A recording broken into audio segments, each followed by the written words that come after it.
മലയാളികളെ ആശങ്കപ്പെടുത്തുന്ന തരത്തിലുള്ള ഒരു പഠന റിപ്പോർട്ടാണ് ഇപ്പോൾ പുറത്തു വന്നിരിക്കുന്നത്. ഒരു 150 വർഷത്തിൽ ഒരിക്കൽ മാത്രം സംഭവിക്കുമെന്ന് കരുതിയിരുന്ന പ്രളയം ഇനി മുതൽ 25 വർഷത്തിൽ ഒരിക്കൽ കേരളത്തിൽ ആവർത്തിക്കാനിടയുണ്ട് എന്ന് ഗവേഷണം മുന്നറിയിപ്പ് നൽകുന്നു.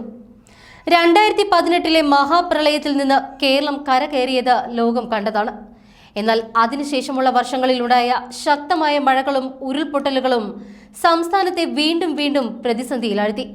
മുണ്ടക്കൈ ഉൾപ്പെടെ സംസ്ഥാനത്ത് നടക്കിയ ദുരന്തങ്ങൾ ഇതിന് തെളിവായി. ഇതിന് പിന്നാലെയാണ് ആശങ്കപ്പെടുത്തുന്ന പഠന റിപ്പോർട്ട് പുറത്തു വന്നത്. കൊല്ലത്തെ TKM കോളേജ് ഓഫ് എഞ്ചിനീയറിംഗിലെ സിവിൽ എഞ്ചിനീയറിംഗ് വിഭാഗത്തിലെ ഗവേഷകർ നടത്തിയ പഠനമാണ് ഇക്കാര്യം വ്യക്തമാക്കുന്നത് എന്ന് the New Indian Express report ചെയ്യുന്നു. കേരളത്തിലെ നദീപ്രവാഹത്തിന്റെ 4 പതിറ്റാണ്ടുകളുടെ ഡേറ്റ വിശകലനം ചെയ്തുകൊണ്ടാണ് ഗവേഷകർ ഇത്തരമൊരു നിഗമനത്തിലേക്ക് എത്തിയിരിക്കുന്നത്. സംസ്ഥാനത്തെ നിലവിലെ വെള്ളപ്പൊക്ക മോഡലുകൾ യഥാർത്ഥ വെള്ളപ്പൊക്ക സാധ്യതയെ 40% വരെ കുറച്ചു കാണുന്നതാണ് എന്ന് പഠനത്തിൽ പറയുന്നു. കാലാവസ്ഥാ വ്യതിയാനം രൂക്ഷമാകുന്നത് പ്രധാന അടിസ്ഥാന സൗകര്യങ്ങളെ ദുർബലമാക്കുന്നുണ്ട്. കേരളത്തിലെ വെള്ളപ്പൊക്ക ഭൂപടങ്ങൾ, അണക്കെട്ട്, സുരക്ഷാ മാനദണ്ഡങ്ങൾ, അഴുക്കുചാൽ രീതികൾ എന്നിവ നിലവിലെ മഴയുടെ രീതികൾക്കനുസരിച്ചുള്ളതല്ല. ഇത് കാരണമാണ് മിതമായ മഴ പെയ്യുമ്പോൾ തന്നെ നഗരങ്ങൾ വെള്ളത്തിനടിയിലാകാനുള്ള കാരണമെന്ന് പഠനം വിശദീകരിക്കുന്നു. ഇത്തരം ഡിസൈൻ മാനദണ്ഡങ്ങൾ അടിയന്തരമായി പുതുക്കിയില്ല എങ്കിൽ പതിവ് മൺസൂൺ മഴയിൽ പോലും നഗരങ്ങളിലും ഗ്രാമപ്രദേശങ്ങളിലും കടുത്ത വെള്ളപ്പൊക്കം ഉണ്ടാകുമെന്നാണ് ഗവേഷണത്തിൽ കണ്ടെത്തിയിരിക്കുന്നത്. ഇറിഗേഷൻ ഡിസൈൻ ആൻഡ് റിസർച്ച് ബോർഡിൽ നിന്നുമുള്ള 40 വർഷത്തെ വെള്ളപ്പൊക്ക ഡിസ്ചാർജ് രേഖകൾ സംഘം വിശകലനം ചെയ്തു. കാലാവസ്ഥാ വ്യതിയാനം സംഭവിക്കില്ല, താപനില, ചാന്ദ്രചക്രങ്ങൾ എന്നിവ അതേപടി നിലനിൽക്കും എന്ന അനുമാനത്തിലാണ് നമ്മുടെ അടിസ്ഥാന സൗകര്യങ്ങളെല്ലാം തന്നെ വികസിപ്പിച്ചിരിക്കുന്നത്. എന്നാൽ സത്യം അതല്ല. പെട്ടെന്നുള്ള മഴയെ നേരിടാനുള്ള ശേഷി പരിമിതമായതിനാൽ നമ്മുടെ നാട്ടിലെ പാലങ്ങൾ, അണക്കെട്ടുകൾ, ഡ്രെയിനേജ് സംവിധാനങ്ങൾ എന്നിവയെല്ലാം അപകടത്തിലാണ്.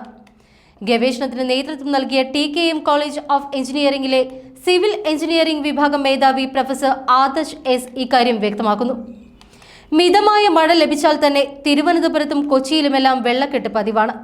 കേരളത്തിലെ അഴുക്കുചാൽ ശൃംഖല, കൽവെട്ടുകൾ, പാലങ്ങൾ എന്നിവ നിലവിലെ മഴയുടെ രീതികളെ പ്രതിഫലിപ്പിക്കാത്ത ഒരു വെള്ളപ്പൊക്ക ഭൂപടം ഉപയോഗിച്ചാണ് രൂപകൽപ്പന ചെയ്തിരിക്കുന്നത് എന്നും ഗവേഷകർ പറയുന്നു. വാർഷിക മഴയുടെ 80%-ലധികവും സംസ്ഥാനത്ത് ലഭിക്കുന്നത് വെറും 4 മാസങ്ങൾക്കുള്ളിലാണ്. 2018, 2019, 2020, 2024 വർഷങ്ങളിൽ വെള്ളപ്പൊക്കങ്ങൾ നേരിടേണ്ടി വന്നു. ഇത് തുടർച്ചയായി സംഭവിക്കുന്നത് വെള്ളപ്പൊക്കം കൂടുതൽ തീവ്രവും പതിവായി മാറുന്നുവെന്നാണ് കാണിക്കുന്നത് എന്ന് പഠനം ചൂണ്ടിക്കാട്ടുന്നു. അതേസമയം ഇത്തരത്തിലൊരു ആശങ്ക ഉയരുമ്പോഴും വെള്ളപ്പൊക്കം തടയാൻ മുൻപ് മുഖ്യമന്ത്രി പിണറായി വിജയൻ പ്രഖ്യാപിച്ച റൂം ഫോർ ദ റിവർ എന്ന ഡച്ച് മാതൃകയിലുള്ള പദ്ധതി ഇപ്പോഴും എങ്ങും എത്തിയിട്ടില്ല. ചെറുമഴയിൽ പോലും വെള്ളപ്പൊക്കമുണ്ടാകുന്ന ഈ സംസ്ഥാനത്ത് ഈ പദ്ധതി എങ്ങനെ നടപ്പാക്കുമെന്ന ധാരണയുമില്ല. പദ്ധതിയുടെ ഹൈഡ്രോഡൈനാമിക് പഠനത്തിന് ചെന്നൈ IITയെയാണ് ചുമതലപ്പെടുത്തിയിരുന്നത്. ജനുവരിയിൽ അവർ ഇടക്കാല റിപ്പോർട്ട് നൽകിയതുമാണ്. അന്തിമ റിപ്പോർട്ട് ഇപ്പോഴുമായിട്ടില്ല. 1,38,00,000 രൂപയാണ് ചെന്നൈ IITക്ക് പഠന ചിലവിന് നൽകേണ്ടിയിരുന്നത്. തുടർ പ്രളയങ്ങളുടെ പശ്ചാത്തലത്തിലാണ് 2019 മെയ്യിൽ അന്നത്തെ chief secretary Tom Jose, Indian ambassador ആയിരുന്ന Venu Rajamani, additional chief secretary ആയിരുന്ന വിശ്വാസ് മേത്ത എന്നിവരടങ്ങിയ സംഘം മുഖ്യമന്ത്രി പിണറായി വിജയന്റെ നേതൃത്വത്തിൽ നെതർലൻഡ്സ് സന്ദർശിച്ച് ഈ പദ്ധതി വിലയിരുത്തിയത്. 20 ലക്ഷത്തിലധികം രൂപയാണ് ഈ യാത്രയ്ക്ക് വേണ്ടി ചിലവായത്. മടങ്ങിയെത്തിയ ശേഷം റൂം ഫോർ ദ റിവർ പദ്ധതി മുഖ്യമന്ത്രി പ്രഖ്യാപിക്കുകയും ചെയ്തു. നെതർലൻഡ്സ് പ്രതിനിധികൾ ഇവിടെ എത്തി ചർച്ച നടത്തി. തുടർന്ന് കൺസൾട്ടൻസിയെ തിരഞ്ഞെടുക്കുന്ന ടെൻഡറിൽ ഒരു IAS ഉദ്യോഗസ്ഥൻ ഇടപെട്ടു എന്ന ആരോപണം തുടക്കത്തിലെ തന്നെ കല്ലുകടിയായി. പ്രളയജലം വീടുകളിലേക്ക് കയറാതെ ഒഴുകിപ്പോകാനുള്ള ഇടമൊരുക്കുകയാണ് ഈ പദ്ധതി വഴി ഉദ്ദേശിക്കുന്നത്. 1995 പ്രളയത്തിന് ശേഷം ഡച്ച് സർക്കാർ ഇത് വിജയകരമായി ആവിഷ്കരിച്ച് നടപ്പാക്കിയ പദ്ധതിയാണ്.